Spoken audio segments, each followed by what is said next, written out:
as they demand government to intervene on market prices, poor output linked to low-quality seedlings. Financial fraud damage incites reactions from market players and police. 42.4% of losses attributed to impersonation and 31.9% to cybercrime. Public procurement players decide on contract management and delivery system as the 14th Regional Forum concludes.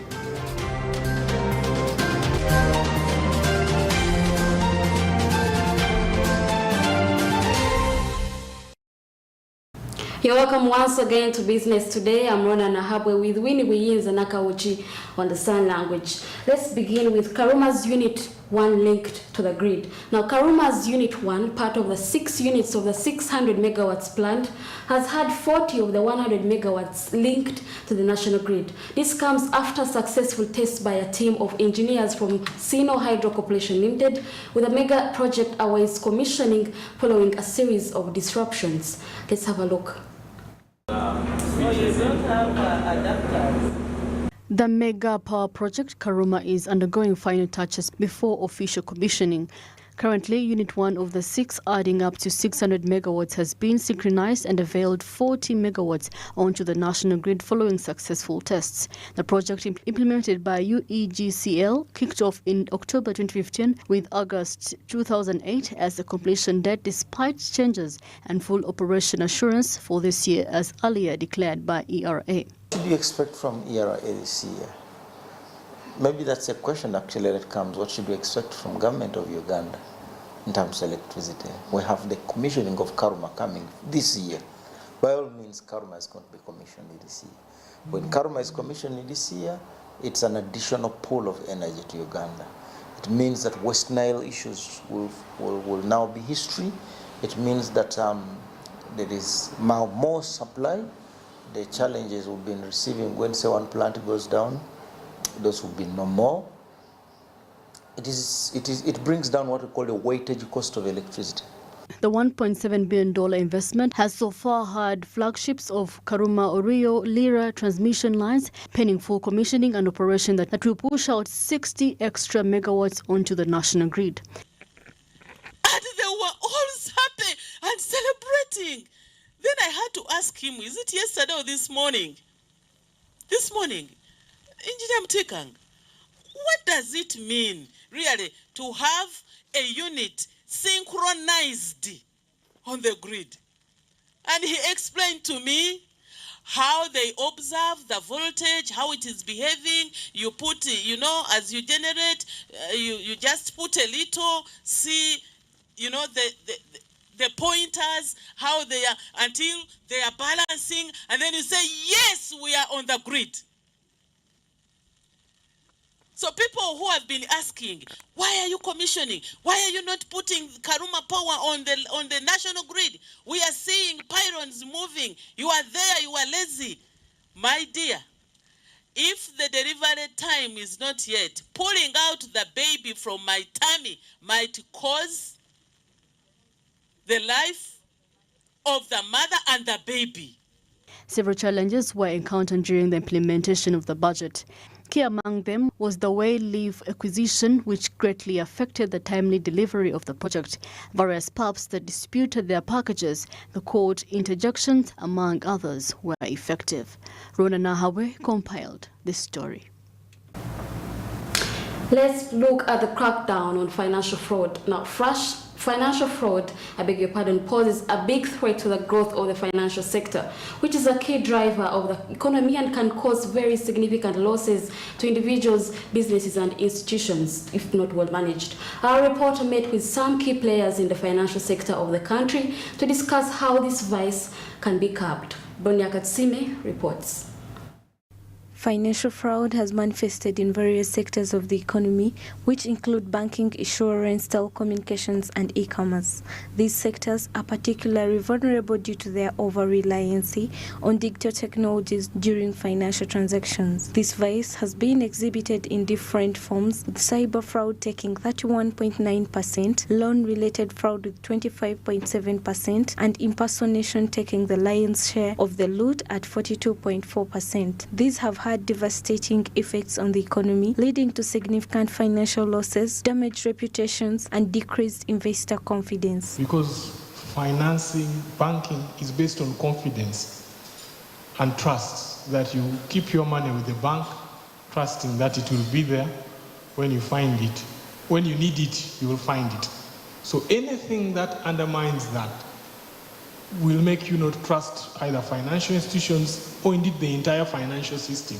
And that has implications because any economy runs on a robust and sound financial systems because savings are mobilized and then they are used for investment. If that is being stolen, then you have a fundamental problem across the economy. So that Furthermore, operational fraud has become an industry-wide challenge that has affected financial institutions and their customers with equal measure, causing losses in revenue and increased costs associated with fraud detection and prevention. Mr. Paul Mugisha, the liaison officer, External Security Organization, warns fraudsters of the likely consequences of their actions, noting that they will be apprehended and punished severely. To make life impossible for the fraudster, wherever they are, whether you go in the Arctic, see whether you go where, under the water, get you. You can't run away. We have a lot of collaboration, as I've told you, with other countries. All the countries actually in the world, we cooperate on these very important security issues. In spite of the dire challenges, the Stanbic Bank Chief Executive Anne Juko underscores the importance of customer security while encouraging customers not to lose hope because the vice can be curbed if the relevant precautions are taken and adhered to. Arm yourself with the other initiatives we put in place. For example, now it's common technology. Every time there's a transaction in your account, you get an alert, right? If you don't have an alert on your account, get one, and it's free of charge. You're not asked for it. So that every time there's a credit or debit on your account, you get your alert. You know. If there's something you're not sure of, go to your nearest banker. And here I want to now speak to our customers and to reassure them that your money is safe. We've been doing this for a long time, and your money is safe.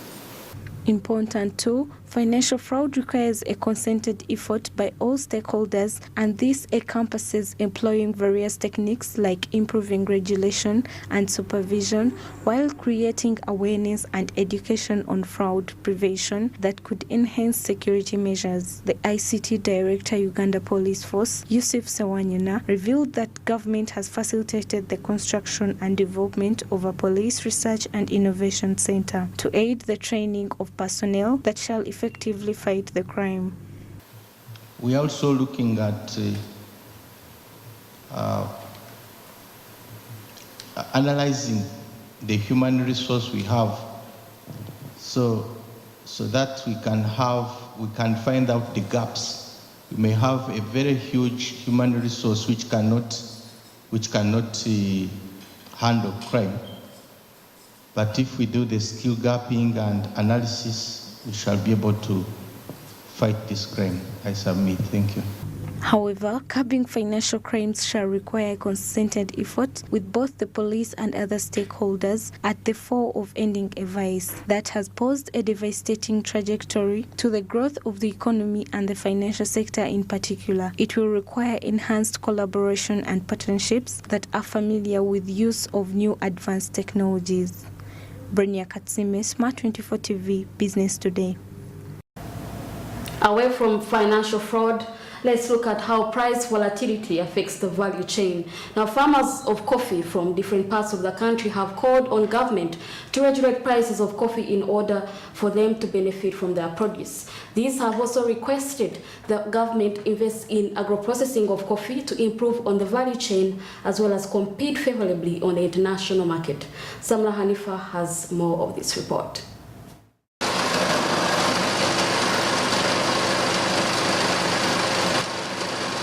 Uganda's top earning export crop is coffee, but earning volumes remain diminished by economic and security problems. Over 1 million households grow coffee and it contributes nearly a third of the country's export earnings. However, as much as it's a top earning export, some of the local farmers claim that they have not benefited from their produce because the prices are unpredictable, which has affected the value chain. They blame the government for not rehabilitating the industry as much as it's an important revenue collector to the country. Holder farmers at the local level do a lot of work, generate the resource, but you find they don't benefit from that resource. That is coffee. The middlemen and exporters are the ones who benefit from the coffee, and those who enjoy it in the Western countries, they don't even know who produces the coffee. So the reason we have to talk.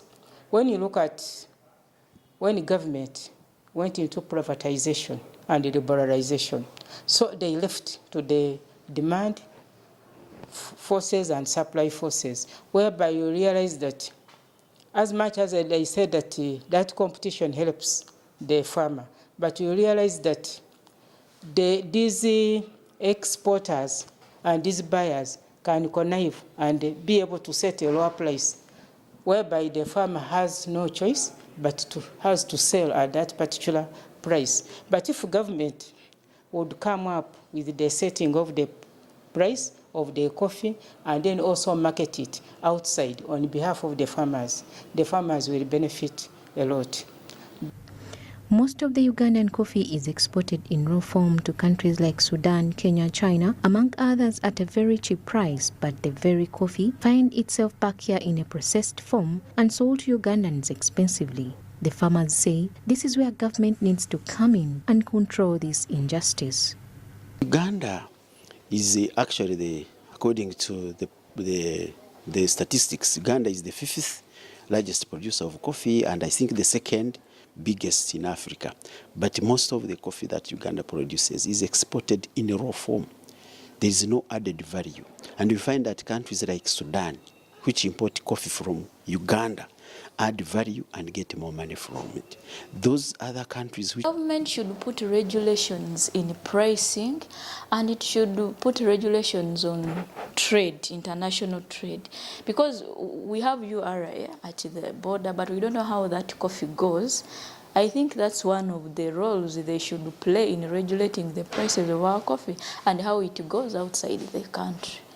Because for me, if I'm selling something in a free economy, what I want is money. I don't care where you're taking it.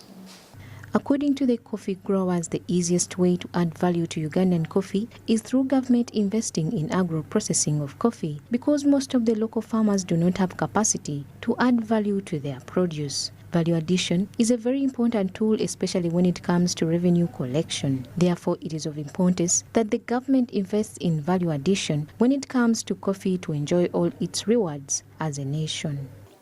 I think government needs to intervene. There is no farmer.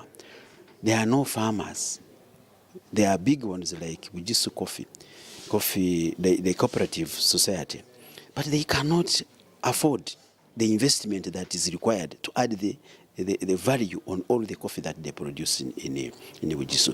The farmers have also requested that government provides better coffee seedlings and inputs, as they have had issues with the poor and fake seedlings that they have been receiving in the past, which at the end affects the value chain, especially now that the global market is moving to organic production. Parliament passed the National Coffee Bill in 2020, which replaced the Coffee Development Authority Act. The new bill allows free registration of all farmers. However, more is needed from the government to improve on this industry that, if managed well, can earn government millions of revenues annually. Samlanifa, Smart 24 TV, Business Today. Now, as the East African Procurement Forum concludes, PPDA, in partnership with the German Development Agency and other stakeholders, have emphasized contract management, intensive monitoring and supervision of all government contracts to enable service delivery despite delays in project execution. Martha Nemsima compiled this report. East Africa has finally ended its 14th Procurement Forum. In contrast to yesterday's concerns, contract management and effective executive of public projects have been the forefront, critical for delivery of quality services to the public. Slow execution, poor planning, cost overruns among issues have been highlighted as predatory to project accomplishment, a challenge to many players. Our country spends over US$ 100 billion every year through public procurement. The theme for this forum is, open contracting as a vehicle for sustainable development, Open contracting has been looked at as a game changer to enhance transparency in public procurement. We want to ensure that the public has access to information about all the government projects and contracts. Uganda has shifted focus from the traditional public procurement system to electronic government procurement. Poor management has been noted to influence failure of SMEs to accomplish respective bids. Government has meanwhile been urged to establish clear and transparent procurement processes accessible to all bidders regardless of size or level of experience. Countries that are still grappling with the EGP, especially for the small and medium enterprises, because the big players are able to work around any type of system. They have strong IT teams, they can work around different systems. So having a system designed according to your circumstances is also very essential in responding to that issue of, and I paraphrase the question to mean, don't leave out some people, the small and maybe the ones that don't have enough capacity. So the type of system that you have is very important. Procurement systems such as electronic government procurement are still considered a major step to monitor the progress and evaluation of the contracts. By utilizing such, government agencies can be assured of delivering quality services that in turn promote growth and development. This will enable government contracting processes to be more transparent, leading to fair, sustainable, and inclusive communities. The partner states committed to design and implement measurable initiatives to promote open contracting so as to promote marginalized groups in open contracting. Other key discussions were on mainstreaming sustainable procurement and beneficial ownership information. Sustainable mechanism for timely payment of contractors is benchmarked on to realize proper contract management and evaluation. Martha Nimsima for Smart 24 TV, Business Today. Moving on with averting road carnage and loss, the majority of road accidents happen in Kampala metropolitan area. This contributes to 5% of GDP loss, or 7.3 trillion shillings, which is more than the average annual loss of East Africa of 6.2 trillion shillings. The Police Directorate of Traffic and Road Safety has worked to automate driver testing, which would help driving scores be uploaded. However, trainers continue to urge the government to consider establishing exams in local languages to accommodate drivers with weak literacy levels. Monica Nabionga with the report. According to the Budget, Accounting and Monetary Unit, micro-level costs of road accident treatment at Mulago Hospital amount to 13.6 million Ugandan shillings daily, with 19 of the costs incurred by the government. In a bid to combat the trend, early this week, the Directorate of Traffic and Road Safety spokesperson ASP Farida Nampima revealed that the force had resolved to have all learner drivers sit for online exams with a pass mark set at 75% qualify for practical tests. There is a development at IOV. We have automated of drivers testing at IOV. Effective March this year, the attaining of driving permit CCs at the IOV testing center by learner drivers was automated. 1. Booking of learner drivers for testing is done online by the driving schools, and all learners are brought by the driving school instructors for testing. Pass mark is 75%. The 2022 annual crime report indicates a 35% surge in common traffic offences amounting to 456,993 cases compared to 336,722 in 2021, with a 5% GDP loss to the annual carnage involving administrative costs, medicine, property damage, among others. The move, according to the Directorate, intends to emphasise competence and quality assurance, carving out corruption in issuance of driving licenses. I think it is the best way to go because, one, there are advantages and very many advantages. Now, like we changed from the driving permits to the driving license, so we need to go by those standards.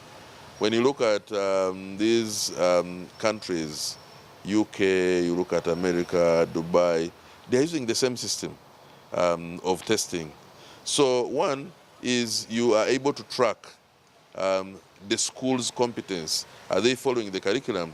You are able to track are the trainers really training their students. Last year, the country registered a 16.9% increase in road accidents, 20,394 cases compared to 17,443 registered in 2021. Out of every 100 crashes, 22 people die, while 61% of all accidents were as a result of reckless driving, according to the report. Monica Nabyonga, Smart 24 TV, Business Today. Thank you, Monica Nabyonga, for that report. Now, speaking of reports, that report will usher us into a short break where we will return with more from Business Today. Please don't go away.